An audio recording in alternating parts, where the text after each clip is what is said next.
Welcome to the Creative Play and Podcast Network. Join us as we share our favorite RPGs, one-shot games, tabletop games, reviews, and convention panels. Sit back and enjoy the show.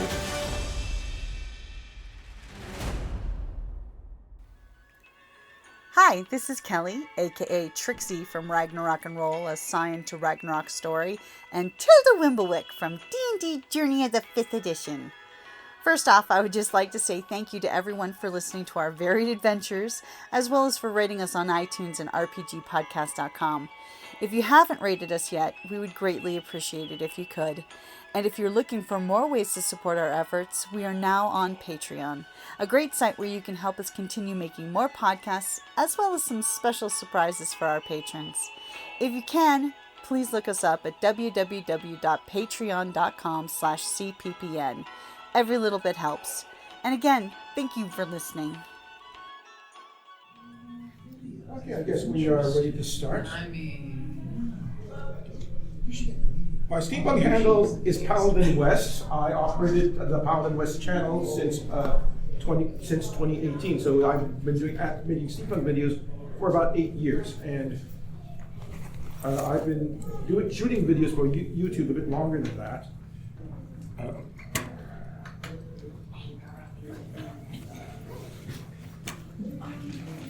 There we go. No, she can't sit.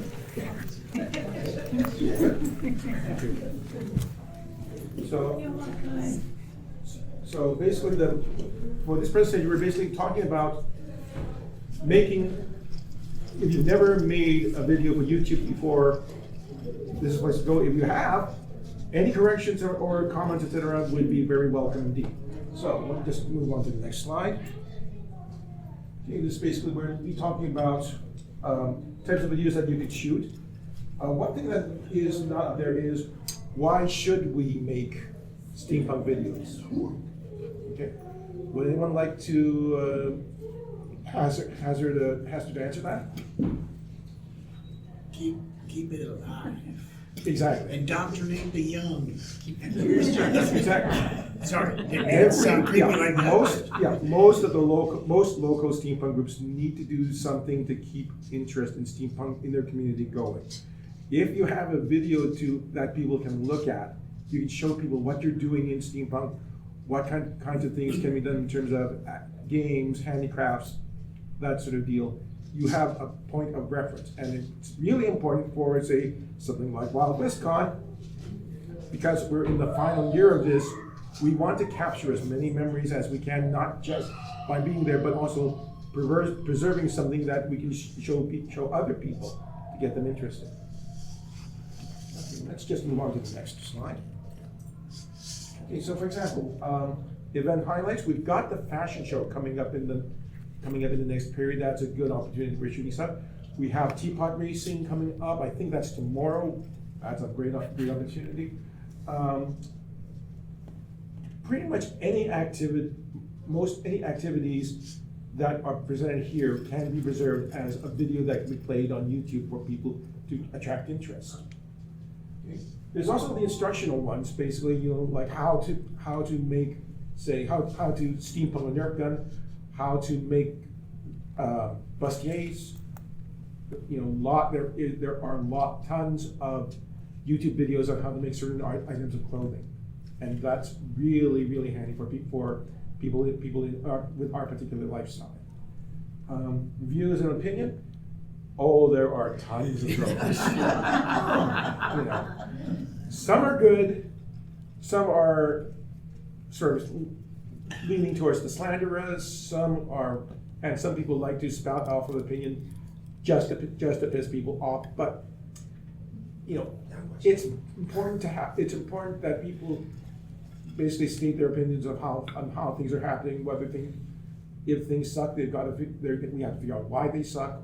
If things are really good, then they deserve the praise for that particular thing. So reviews are always good. Storytelling. How many of you have ever heard of a project called Tales of a Broken Reality? Yeah, that was a movie project that was based in Arizona, and they did shoot with people who were involved in Wild West Con. And that, you're always going to see people interested in movie making, and particularly using a steampunk as a setting. Whenever people mention that, it should behoove ourselves to help them any way we can, including helping them with shooting for YouTube. Live streaming podcasting. How many of you are subscribed to Band MSQ's podcast? Okay. How many of you were even aware that she does a podcast? Okay. Because in the past hour, she did do a live broadcast of her tea duel, and I think she's going to be doing that all throughout the con. She's probably also going to be live casting. She's also probably going to be live casting the tea podcast because she and the Grand Army are in charge of that. So that's always something to look forward to. Also, any Zoom conversations or interviews, that's basically a part of that as well, because that involves equipment based on workstation-based equipment. I have one you could add to that list. Yes. Kind of as an offshoot of the storytelling in movies. I don't want to say this, but you're steampunk. I'm going to share. I bill myself as Arizona's only steampunk movie host. So I host public domain movies. I started during COVID. I know some people, that's Other Worlds TV, it's a Roku thing like that. And so I've done some stuff, but everybody's horror. Everybody's monsters and stuff like that. There was nobody steampunk. So I changed my character. And so as a steampunk host, I host cartoons, public movies, and all sorts of stuff. So that's something, if you're not quite comfortable interviewing, live streaming and stuff, you can record yourself in a closet, green screen it, and then tag a movie. You don't have to comment. You don't have to have like the halftime show. Just introduce and stuff like that. It's a great way for a beginner to get into that. Sure. Yeah, Good stuff. but I'm still Arizona's own and only steampunk movie. Okay.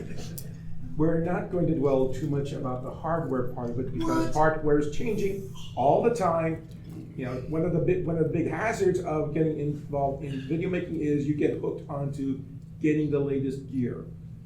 But how many of you have never ever touched the video component of your smartphone? So you've all used it for mainly TikTok, Instagram, that type of deal. Okay. So you're all familiar with that. Now, I will admit, I have used my smartphone's video component mainly for Pokemon Go. Because that's part of the game software. But when I'm shooting event stuff, I usually use this mainly because I'm more comfortable with the zoom aspect. It's also easier for me to make sure that it's fully powered because this has a swappable battery, so I can put in a fully charged battery just before going. I also like the fact that I get a better zoom with it. And it also shoots in 4K with an internal fan. One of the things about the transition from 1080p to 4K is that a lot of the equipment that started that's being able to shoot in 4K overheated after about 10 to 15 minutes. So you have to plan real carefully about that. Because some of the cameras with built-in fans will shoot 4K for more than 2 hours without the overheating problem. Now the other camera that I ran into, yes. Have you tried plugging those thumb drives into your smartphone and recording the video directly to that? Is that possible? Yes, it's possible. Yes, it's Be possible. careful with the thumb drive you have because if you're using a USB 2 thumb drive, it will not keep up. You need to have a USB 3.2 Yeah. Gen 2x2. Yeah, 10 megabit or better, especially if you're recording at 4K. And both the phone and the thumb drive will overheat. Oh, yeah. Great. You'll get 10 minutes without questionable temperature, but if you go over 10 minutes, put a fan on it. Short film zone, I gotcha. So one of the things I did encounter, this is one of the cheaper options for starting out and shooting videos. This is a CamSnap CS8. The form factor is really retro, but if you look through the viewfinder, 70s. you will see that this is not exactly the best, so I'll pass this along. Have a look through the viewfinder. because it is really because that is actually pretty low tech compared with some things, some of the features you find on the mid-range to higher end cameras.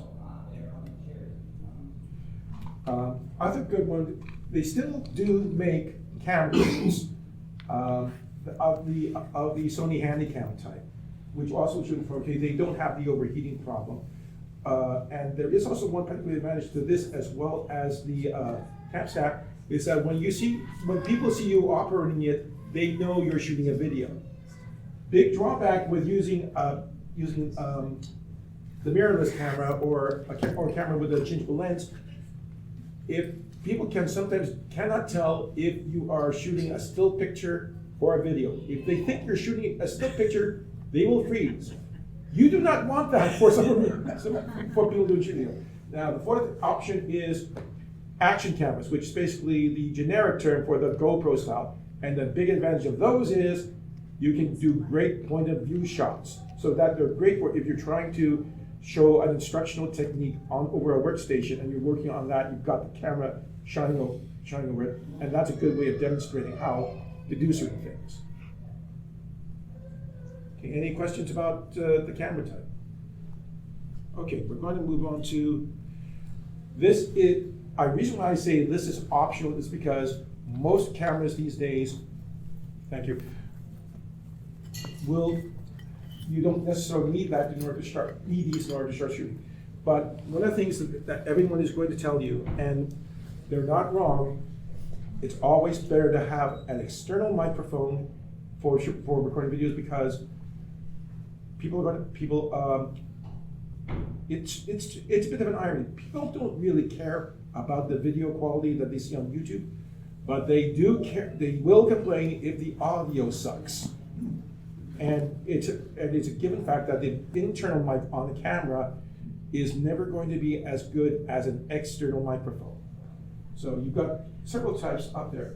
The lapel mic is basically, or lavalier is basically a small mic that you can hook up to your clothing and it'll record great, and that's great for, say, talking headshots. This on here is an example of a shotgun. All it is just one mic pointing in one direction. One thing that you'll notice that this, of course, is the dead cat, and the reason why you'll see this a lot is because it really helps cut down on the wind noise. Because I have shot videos without a dead cat, and unfortunately I chose to shoot it in the middle of when moderate breeze came up and you couldn't hear anyone, and that's one of the reasons for this. You'll also see ones where you've got the microphone covered in foam. Main difference is that also helps with the wind as well, but the foam ones are really good for indoors in terms of screening out extraneous noise. One of the things about the dead cat is that it may screen out too much of it and become really, really quiet. But it's great for outdoor work. Lights, particularly indoors, particularly if you're doing a talking head type of video, it's really important to have good lighting. Did you say cat or cat? Cat. Dead cats. Dead cat. Yeah, that's a lot. It looks like a dead cat. Yeah, because of the over. I wanted to call it a shrivel, but photography people protested. Camera tribble. Yeah. That should catch on. So I'll make a t-shirt. Okay, so when you see YouTube video people talking about lighting, they're usually talking about key lighting and fill lighting, and the main difference is that key light is basically the main light that's shining on you. The fill light is basically to help soften the shadowing that can result as if you got a key light. Again, it's something to pay attention to, particularly if you're shooting indoors in your own personal workspace. Natural light basically means just the ambient light around. Not just the sun, but also the lights that are turned on in the room. And low light is basically shooting at night, shooting in a darkened room. A lot of cameras are going to be especially sensitive towards that, but sensitive to the point where you can't really tell if they are shooting at night. So it's something to watch out for. Handheld mounted tripods, really great for it if you want to keep something absolutely still and steady. Also, if you don't want the nasty comments about the bouncing camera on the talking head. Yeah. Okay. Remotes, you can set up a camera, if you want to set up a camera at a different location, you will have options. You can basically set it on a timer, or you can use a remote to trigger it. A lot of the cameras these days, they will have an app where you can use your smartphone as the remote control. Green screen, again, completely optional. A lot of video editing software will now let you take out the background without you setting up a green screen in the back. So you can so if you want, say, old Tucson Studios or Rocky Mountains in the background while you're talking in your studio, green screen is the traditional way of doing it, but you can also do it with photo editing software. The only real problem with using photo editing software is that you do risk turning into a ghost if you're not careful. You really have to pay attention to what you're wearing because we're all so colorful. His shoulders will disappear. But there are blue screens, other different types of screens. But some of those software that you can use without the green screens you start doing that. They're incorporating AI to make it a lot easier, but I use the Adobe suites and it costs me about $60 a month. And I get like 3 or 4 different editing tools for videos. So shop around on that one and kind of really look at what you're wearing. Other thing, if you are nervous about talking in a talking head video, there is an option of doing teleprompter setup or auto cue setup. Basically what it is a screen that goes in front of the camera. The camera can still see you, but in front of the camera you have a script floating up. So that means you can read the script in front of the camera, and it doesn't look like you're looking down or all over the place. So it gives you the assumption that you are looking straight at the screen at the camera when you're talking, and that helps a lot for the viewer who likes to maintain eye contact. Mind you though, you have to be careful about that particular setup because if you set it too small, you get your eyes darting side to side as you move, and that can be a little disconcerting. There's some free software that I just found a couple of months ago because I used to memorize 20 minutes of script. I got an ADD mind that does that, but I found it's free and it runs on your PC. So what I do is I turn my monitor around and it gives you different sizes, different speeds. Best part, like I said, doesn't cost you anything. And depending on how much you want to go into it, you can take that monitor and lay it flat on the table with a piece of glass. Mirror. Of course, you darken behind the glass so the glass becomes a mirror, and that way you're looking at the camera instead of at the teleprompter or the screen just off camera, because people can tell you're looking just off camera at that screen, no matter how far away, no matter how close it is. And if you get one of these, they don't see your eyes at all. Yeah, but then they that's about seeing the screen. I green screen in my living room and I have 2 cats. And they like to sit behind the screen and go, Yep. so I get these waves behind me and I gotta reshoot again, but these are great too. Okay, we are running into an issue for some reason. This one's advanced. Cut to commercial.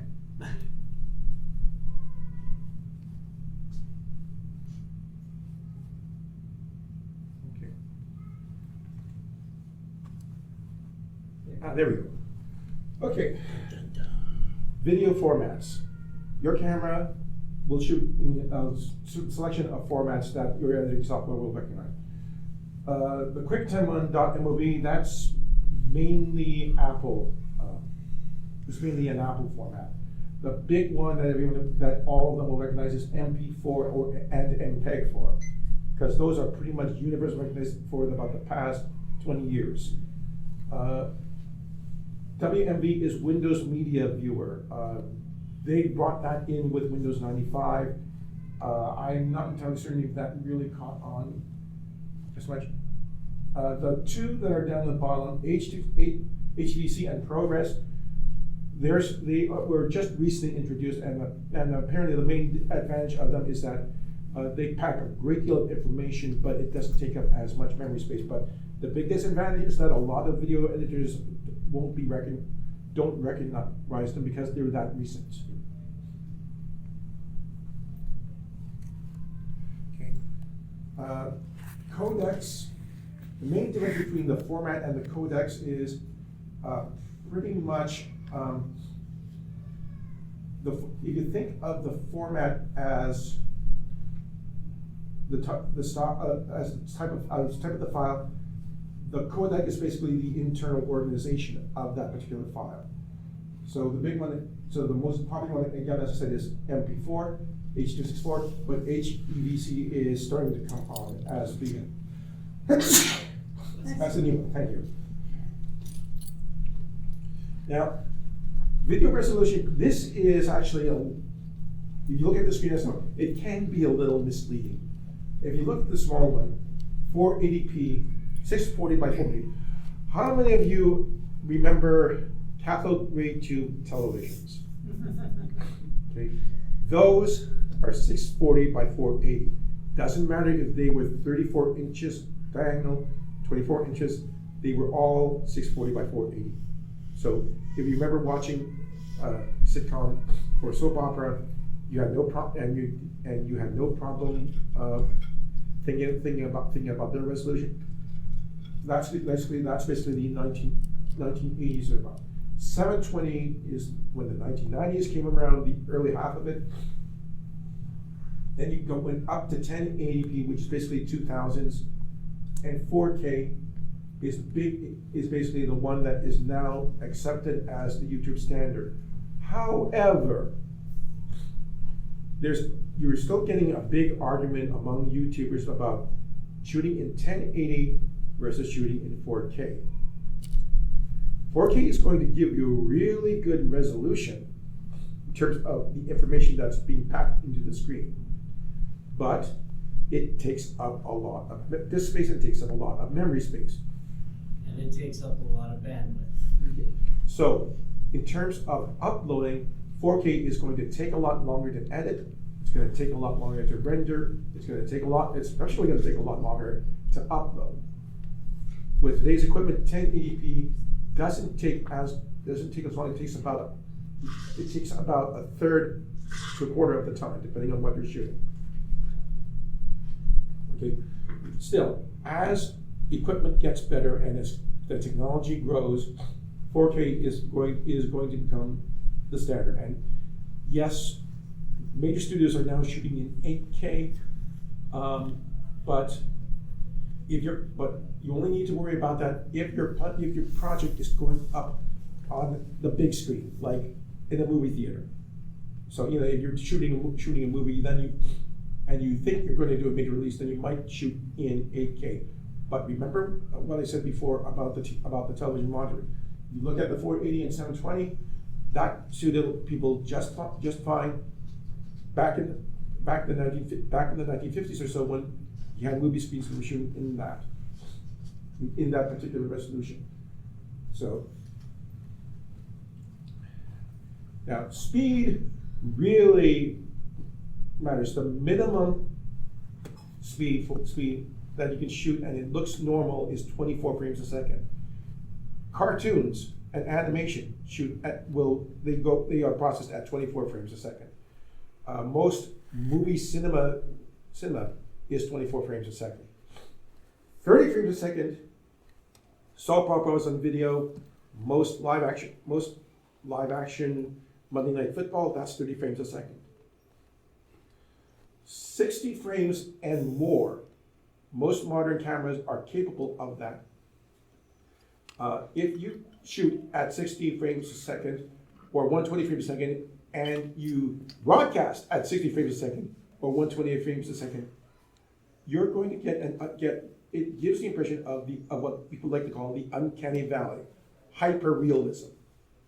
In other words, you're getting so much information that it almost looks too much like real life. But the reason why you want to shoot in 60 plus is if you think you're going to broadcast this at normal and you get a slow motion effect. If you tried shooting 30 frames a second and you slow it down to 24, you're going to notice that it's going to look like it's juddering. So people definitely recommend shooting at 60 or above if you want to achieve slow motion. And it can be desirable, particularly for example, if you ever watched videos of people at models at fashion shows, and they're strutting their stuff, and it looks like they're moving slow according to the background music. It's because they're shooting at a higher speed. Okay, video editing. There's basically three types.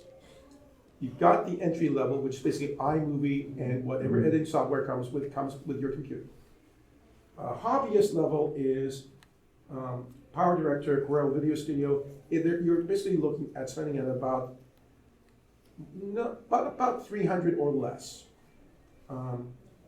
I use Premiere Elements when I edit my videos because I was trained on Premiere Pro when I was in college, and Premiere Elements was the version I could actually afford.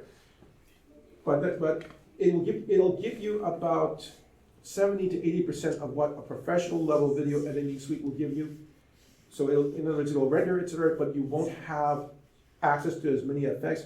You won't have, and you can do preliminary color grading and adjustment. Yes. Which of those are free, please? The DaVinci Resolve has a free level, but it doesn't have many features. Entry level is where you want to be for free. Okay. Now, honestly, there is CapCut is free, but if you are working on professional or government level things, there is some concern because you're basically editing this on the web. It means that they have access to some of your stuff, and there are some security concerns with that particular one. But entry level, you can always get it at no charge, and they do work pretty well. Of course, Clipchamp does require your video to be uploaded onto OneDrive to be able to edit it. Yeah. I do believe Power Director is free as well. Yeah. Yeah. There are, like I said, I'm in the pro level, and I have a subscription with Adobe. There are some subscription services that you can get to. I used to do this for my living too as an IT guy. But with subscription services, contact the company. Just call them out and say, hey, can I have a deal?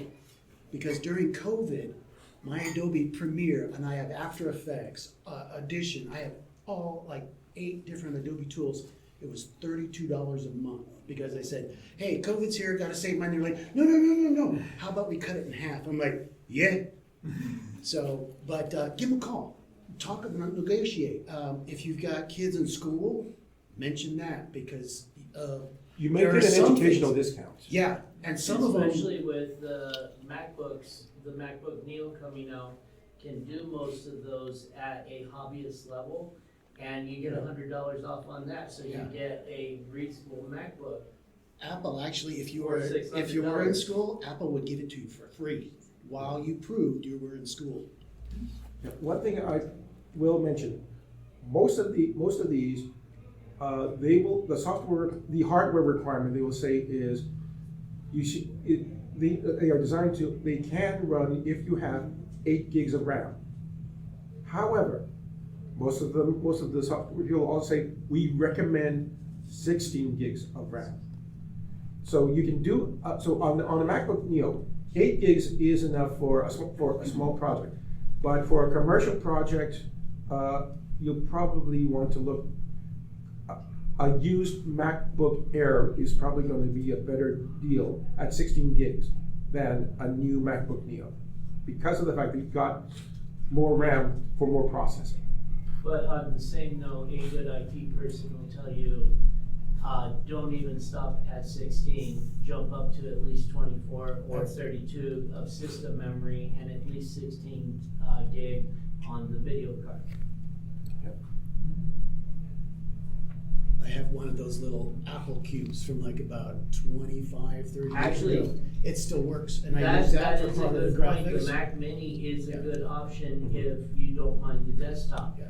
Because it has some Yeah. really good some really good processing for the price you're paying for a Mac. Yeah, it'll run most of the software, but when you start rendering it and going to publish, you'll be looking at hours for a 15-minute video. Yeah. So, yeah, so it's also the same case for Windows and Unix-based hardware systems. You want the memory to be minimum 16 gigs. If you can afford it, you can up that to 32 or higher, if you can afford it. But for YouTube, if you're shooting at 1080p, it's going to be a 16 gig, 8 gigs is doable. 16 gigs would be preferable. Okay, let's move on. Okay, so if you've never shot videos before, few things. First of all, it's better to have too much video footage than not enough. Particularly if you're shooting like event highlights like this, because once the event is finished, you can't really go back to get more footage. So it's always if you're shooting. So if the event is going to take place an hour, you should have enough for 10 minutes worth. Okay. One of the things that is good is that if your camera, you want to keep it as steady as possible. You don't want it to jitter. That's one of the drawbacks of this $200 one is that it will judder if you're moving with it, because there's no smoothing out software. Zooming while filming, that can be an interesting effect. But if you're not careful with it, you can also induce vertigo in the viewer, and you want people to pay attention to you, but you don't want them ready to throw up because of what they're seeing on screen. A lot of cameras will have in-camera effects like changing, like black and white, or creating artificial distortions, etc.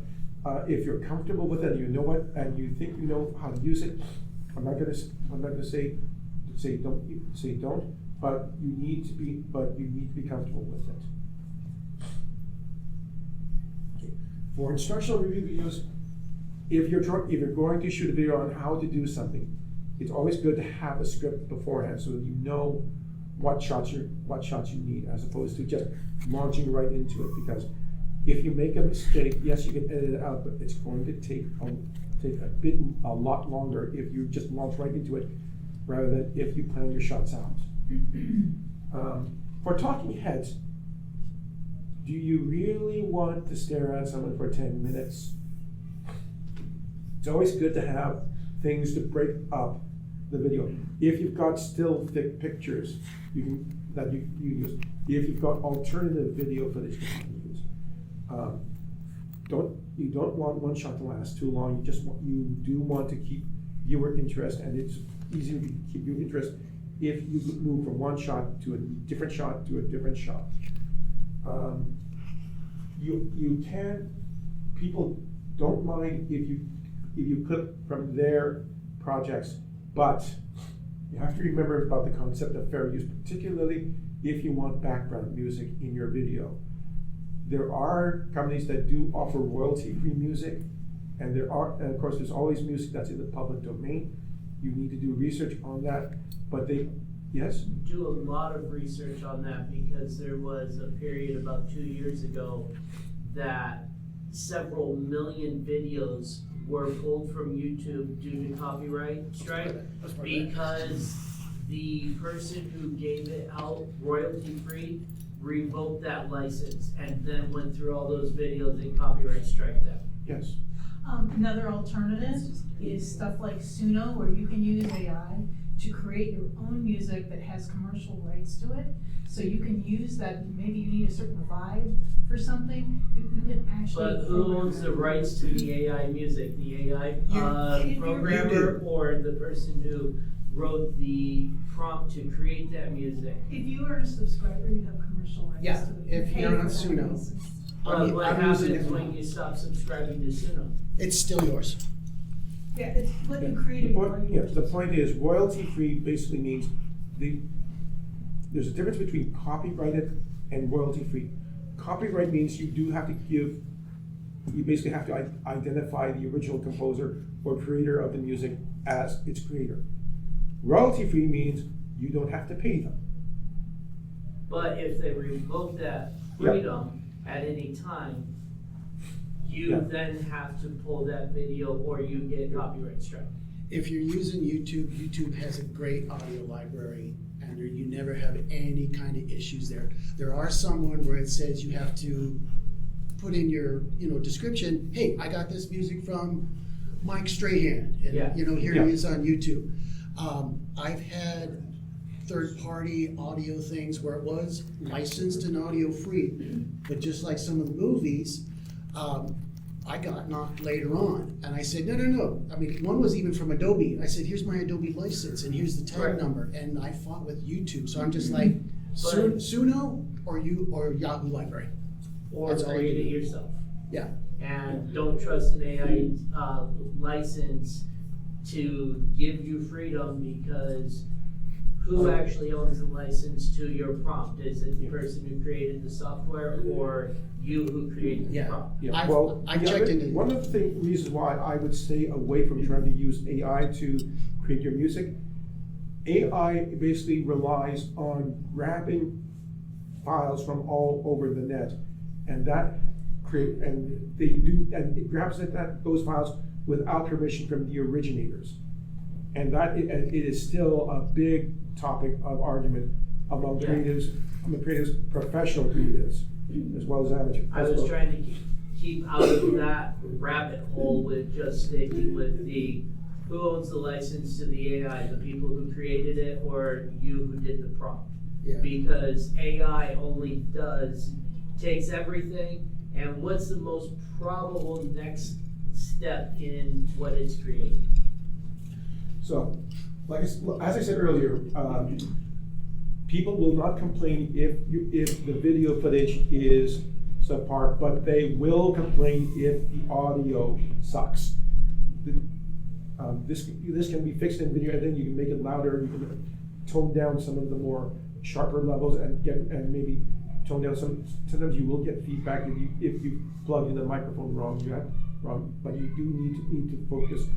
If you don't have time and you want to get the video up, focus on getting the sound quality as best as you can. The B-roll, that's mainly a concern for YouTubers who are trying to go towards a more professional looking thing. B-roll basically refers to secondary footage shot by a second camera that's shooting at the same time.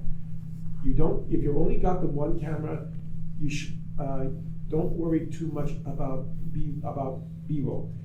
If you've got a camera and you decide you want to upgrade, don't toss away the older camera. The older camera can be used to shoot B-roll. But this goes back to what I was saying earlier about you don't want one continuous shot. Alternating at the same face with an alternating angle coming from a B-roll footage, that helps keep your interest. Okay. Make sure that you have all the raw footage that you intend. That also means most cameras will record in internal memory in terms of the smart, like the Apple iPhone, or onto mini cards, SDHC cards, or I think Android phones most of them use 8 micro SDHC cards. But definitely a lot of cameras will use camera cards. Make sure that you've got all of them. Make sure that you save all of those footage onto one particular spot. Now I'm a little old-fashioned. I usually prefer not to save data onto a computer's internal drive because I grew up with Windows computers they keep changing every 2 to 3 years, and which meant that I had to offload a lot of data from the drive onto external media like 3.5-inch diskettes. That's how old I am. You know, and that's the data if I wanted to hang on to it for future use. So if you get a hold of a hard drive, that's great. Be aware that there's a difference between a hard drive and a solid state drive. Hard drive is the one with the spinning magnetic disk media. Solid state drive, there's no moving parts, so they will last a little longer. Okay. But solid state drives are also more volatile if you're carrying it around with you. Yeah. So YouTube has a certain format for videos. If you're using, so you want to make notes about about the narration that you're doing. There's YouTube. If you go on YouTube, you'll notice that a lot of videos have an introductory text. So you want to make that text as attractive as possible. For a lot of, say, the fashion show, you may want to insert a chapter or section break every time a new model appears, because you want to. Again, this is part of bringing up. People may be interested in only looking at a specific model, so you want to make it easier for them to find it. That's why you have chapter breaks and section breaks. It also helps if there are sections that you think people are going to want to skip because they're just not that interested. So, for example, if the MC decides to tell a few jokes, people may want to skip those. But yeah, you do also want to keep track of where you're saving all of your working files. So there's working files, and then there's final versions. You definitely want to think about saving the previous version in the event that for some reason something screws up during the video editing. So you want a version, so you don't want to start back from the beginning. So that introductory box is where I put my the fair use. Yeah. I actually put a fair use public domain disclosure there. Basically says like, hey, I got this off the internet from this guy over here. And as far as I know, I did my research, it's all clear. There are many like horror hosts that you can find online, and they'll put it up there. You can copy half of it, part of it. There's no set legal way, but if you have that up there, it clears a whole lot of stuff. And at the beginning, the YouTube algorithm will see that and not necessarily put you in, anti-copyright people. Yeah. But it's still algorithm. A lot of YouTube videos, particularly from reviewers, will also put in a fair use statement as a title card within the video itself. So when you want to quote from a movie, the main thing they're concerned about is you want to keep it to an absolute minimum. If you use stills, that's good. If you're quoting more than if you are quoting over 20%, that's when you run into the issue of, are you just uploading the whole video? That's when you just start to ask, are you just uploading a whole video but under a different title so you make money? That's tough. If you upload more than 20% of a particular movie, that's not in the public domain. That attracts studio attention. You'll get nailed for a minute and a half. You get nailed for 30 seconds by Disney. Yeah. Oh, yeah. And sometimes even less. Disney gets away with a shorter clip on some things. So, yeah, if you're doing more than 20 seconds, you're probably not using fair use. Most of my copyright complaints and someone gets yanked off usually comes from Europe, usually Russian, Balkan countries, and you'll see, and YouTube will actually say, hey, from our 1 and 15 minutes and 35 seconds to 1 hour, 1 minute and 60 seconds, 59 seconds, this Russian group, and it's blocked in all these countries, and you can't have it anywhere and stuff like that. It's crazy. You can challenge it, but it's YouTube's customer service. Yeah. what customer service? Okay, so if you're using a video editor, you want to make sure about, this is a time when you can fix a lot of things that may or may not have gone wrong when you shot your footage. If you think there's a shot that's too dark, you can adjust it then. Transitions, this is where this is the real genius for video editing. You can because as you move from one shot to another, the way you do a transition is a way that you tell the story. So go straight cut is basically just one clip, then the next clip. Fades is basically when you fades and dissolves are basically when you have another click and then it basically goes to the next one. That usually indicates that a certain amount of time has passed. I'd like to do wipes because I'm a fan of Kurosawa, and he likes to do wipes across the screen to do a scene transition. George Lucas picked it up for the Star Wars stuff, and a lot of things, and a lot of film students will do wipes as well. You want to save your work on a regular basis, particularly if you're working on something that's over 5 minutes. So work on your edit, save every 30 minutes because you don't want systems do crash. Now comes the really impatient thing. Yeah, you do have to be patient, particularly if you're uploading 4K footage. You want a good descriptive title. Timestamps, like I said, you can, as you upload to YouTube, it will allow you to create timestamps with the text, which means that you can insert chapters. So this is one of the reasons why you want to keep track of how long a certain clip is, because that'll give you a good idea as to where you want your chapters to go. Hashtags, if you put in the description with the hashtag sign, that's basically meta tag, and the reason why you want to do that is it helps the YouTube algorithm create search tags, so that people who want to look for the stuff that you're talking about in your video, they have a better chance of finding it. While somebody can be in the description or the title, the more hashtags you have that'll direct people there, the better. The only thing that YouTube will strike you on is if you use a hashtag that has nothing to do with the content of your video. Another thing with hashtags is try not to repeat them, because YouTube, if it sees too many duplicates, will kick you out of a search. It's like, say like steampunk. You got steampunk, then you got steam, then you got punk, and then maybe steam cowboy.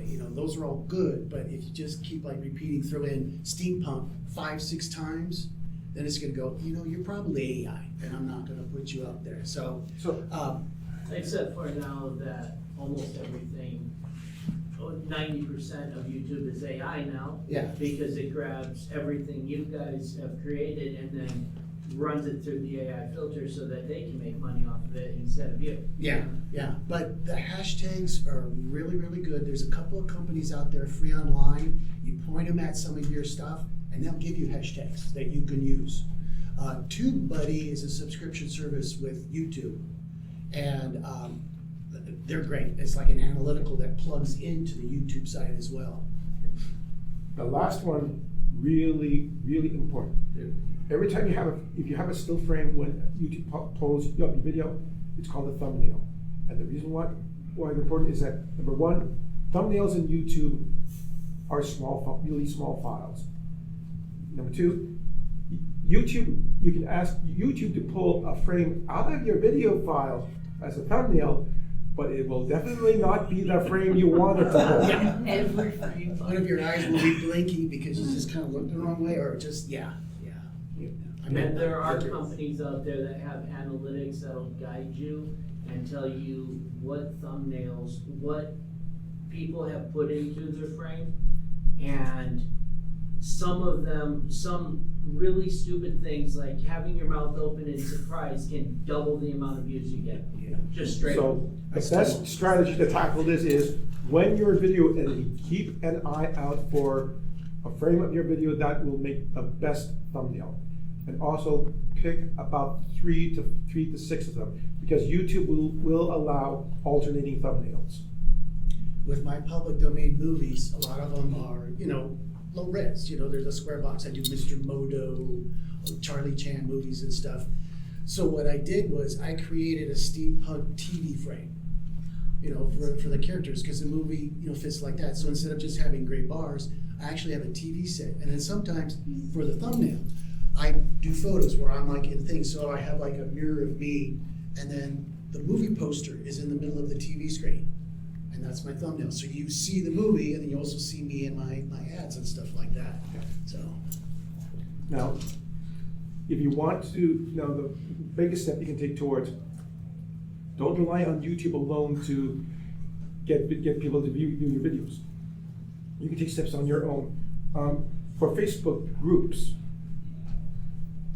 if you've been to more than one steampunk convention, Wild West Con, TeslaCon, Key City Con, Chicago Exposition, they all have groups. You can basically announce that you have a video and give a link on the groups, particularly if they're community groups. It's a way of attracting attention. Also, if you're also thinking about your local group, you've got a circle of friends on Facebook or other social media like Instagram, TikTok, link there. We're not going to get too much into YouTube Shorts because that's basically a subset of this.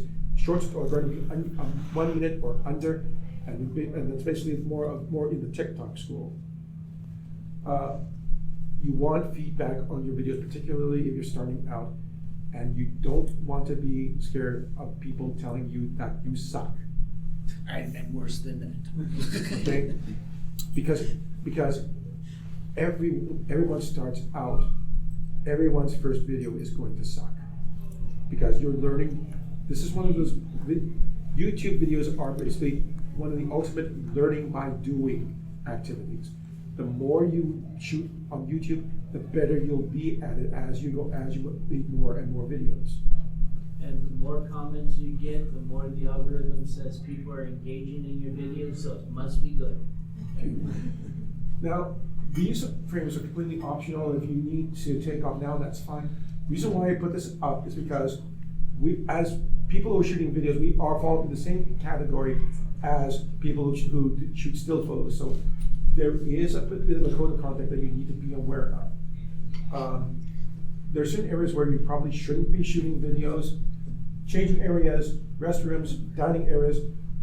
People who are in costumes need those areas as private time. Either they get changed or to get themselves refreshed, take a nap, get themselves recharged. You don't want to shoot at that time. Unless it's your younger brother. Actually, 2 of those, it's actually illegal to shoot. Yeah.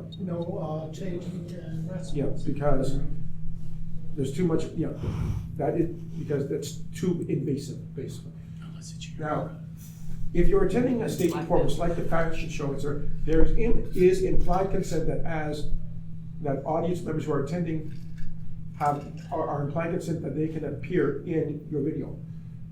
Main thing, and particularly also the person on stage that you're shooting, there's some implied consent that they can be in your video. The main thing you have to remember is you don't want to impede the performance, because if you're setting up, say, lighting and a tripod, etc., you don't want to set them up in such a way that they're tripping over your stuff to do their job. And again, we're talking about minimal impact on a particular event. If you are shooting footage at a picnic, it's not a good idea to drag all of your lighting and backdrops and etc. so that you can grab people from the tables and set up for shooting. You want to be minimal what I call minimal impact. Just take the bare equipment they have, your camcorder, your smartphone, microphone, and also remember, you're not taking over the event organizer's planning. If the event organizer objects, you have to shut down. Simple as that. And that's pretty much it. Any questions about shooting YouTube videos? Well, I am impressed. I didn't know it involved so much to make a YouTube video. Well, it can. It can be very complicated, but there's also so many tools like iMovie. I first started making trailers with iMovies because they have that whole trailer package. And if you look at it, there's scripts. It tells you, here's a close-up shot, so close-up shot, do a wide panning thing. you plug them in, it renders it, and you get something instantly. And it's like, I used to do those for shorts. But so there is some things that are really easy. It depends if you have a very imaginative mind and you have a little bit of disposable income, then you start going. For every minute of video, there can be hours of work to go into it. It just is very time I do like 2-hour shows down to like shorts and stuff. Shorts is its own little category So because. how long does it take you for a short? Well, a short is basically, you just do your phone and do it that way. I recommend not using a camera, GoPro, or anything, because when you upload it to YouTube, I use a camera, but I have difficulties. When I force it into a short format, I load it up to YouTube, it will put it in the regular format. So I have to be very careful. Another thing is with shorts, do not use thumbnails. You use a thumbnail, it thinks you're a movie. Shorts don't have thumbnails, they generate So their shorts own. take you about however long the short is, if that's how long? A short is basically a minute. Figure about a minute or less. It's like Yeah. TikTok. So that's the easy thing. Yeah. It's basically YouTube's way of competing with TikTok. Yeah. I have seen shorts as long as 2 minutes, and from what I understand, from that person, 2 minutes is the maximum length you can have a short, but at that point, you're going, when is this going to end? Yeah. I actually worked for YouTube for a while during COVID, and I beta tested with some guys in India, shorts and editing processes and stuff like that. And I still really don't want to use it, but I throw them to TikTok. And then if it's for TikTok, then I'm like, okay, then I'll copy that one for YouTube. So Other than how that, I long just does stay it take to do a regular YouTube video, like they're painting a house or something? So, this is where you get back to where he's talking about scripts, plots, outlines. That's right. Have that first. Once you do that, then you'll see how long you're So going. I would- It could take I'm hours. following one person who has decided to upload remodeling her house. She has been uploading a 35-minute video weekly for the last 62 weeks. She films the entire week of doing the renovation, whatever is happening. So that is a week's worth of videos, at least 60 hours that she started herself, but now she sends it to an editor who takes it and edits it down to 35 minutes. And then he puts aside the better shots that are not in that main video, and she has a second channel that she uploads an hour-long format. Why? Well, because she can advertise on both of them and get double the income.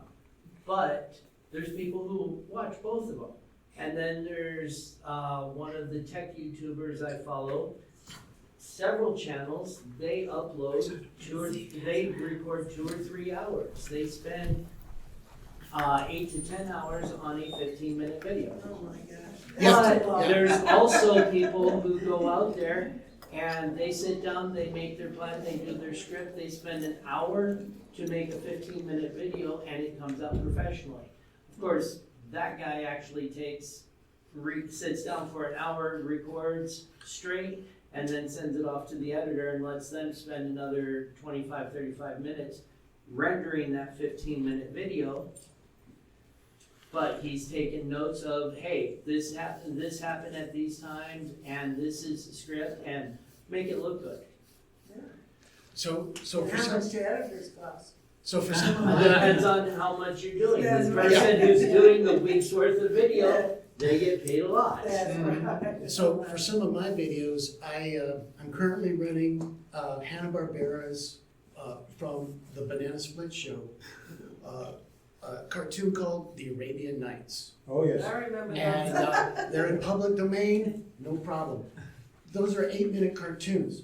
That'll take me 2 days to film and edit because of what I put into it. Green screen, I have animated cartoon background, all sorts of stuff. Yeah. It does I take a have lot of time. another movie that I do. It's a video game. It's not me playing the video game, but the video game is playing, and it's a zombie game, and I found a drive-in. So I superimposed a car, so you're sitting inside the car, and then I put the movie over the screen. So your picture like this, you really only have that much of a movie playing. I don't care if nobody sees it. It's And for me. I can set up that scene in OBS for free and have 4K video going through that, because I'm capturing the video off of whatever he's playing it on. I have the camera coming into another input and I'm rendering it in real time. So it takes as long as setting that up. OBS is really good software for doing talking head, because it allows you to hook up your own camera. It allows you to hook up an external mic. You're playing it all not through the camera equipment, but you're playing it all through your computer, and you can basically do all the adjustments in the computer. Yeah. And if you have a second computer that can record, you can do whatever you're doing on your computer, and it's not, whatever you're doing is not slowing down and causing problems with the recording software. Yeah. But I know someone who says, oh, it's free, so it can't be that good. And then he turns around and says, well, it can't be good because the professional studios, the Hollywood studios are not using it. And I'm like, but it has all the same features and does it more efficiently than the Hollywood software you paid $1,000 to put on one computer. And I can do it for free. And he said, then he turned to me and said, well, there's too many features to figure out. I'm like, well, if there's too many features to figure out, then it's got to be good, because OBS is one of those software where there are tons of tutorials on. yeah. And as OBS, I forget what the O means. It's Linux. It's Well, no. Linux. No, Unix. It is 100% open source, and Yeah. because it's open source, it's been compiled for all the major operating systems. Okay. It originally came out in Windows. Well, thank you so But- much. Very informative. When I it comes enjoyed to it. the straight cuts, and I dislike using the term straight cuts, people see straight cuts and they do 0 millisecond transition.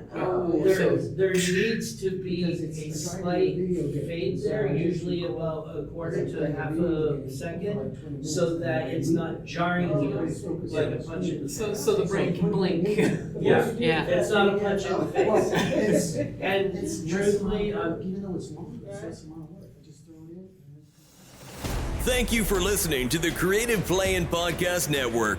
If you enjoyed our show, please check out D&D Journey of the 5th Edition and Ragnarok Enroll a Scion Hero to Ragnarok Story. Also, check out our Patreon page for more content and behind-the-scenes things, as well as joining us for a one-shot game or two.